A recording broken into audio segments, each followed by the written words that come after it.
আমাদের কোনো কৃষি খালার দেশ নাই। আমরা ভারতের বুকে আশ্রয় নেওয়ার কোনোদিন চিন্তাও করি না। আমরাই একমাত্র দল যাদেরকে তারা পছন্দ করে না।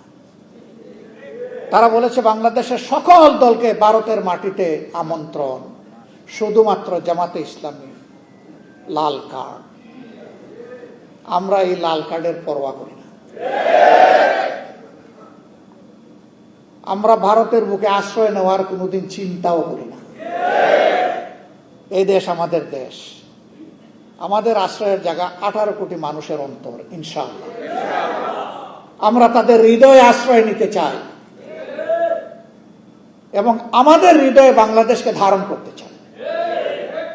এই জন্য বরাবর বলেছি আমাদের কোনো কৃষি খালার দেশ নাই, আমাদের দেশ বাংলাদেশ।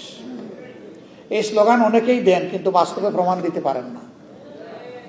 আলহামদুলিল্লাহ আমার নেতৃবৃন্দ জীবন দিয়ে ফাঁসির তক্তার উপর দাঁড়িয়ে প্রমাণ করেছেন বাংলাদেশই আমাদের ঠিকানা। আমরা সেই নেতৃবৃন্দের রেখে যাওয়া আমানতের সম্মান রক্ষা করব ইনশাআল্লাহ।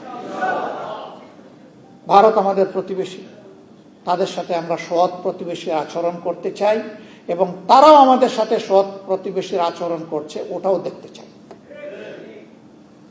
এর ভিন্ন কোনো সম্পর্ক কারো সাথেই আমাদের থাকবে না। আমাদের পররাষ্ট্রনীতি স্বাধীন। এ দেশ তার পররাষ্ট্রনীতি কারো ডিকটেশনে চলুক, এটা আমরা চাই না। এটা জনগণের অভিপ্রায়ে চলবে ইনশাআল্লাহ।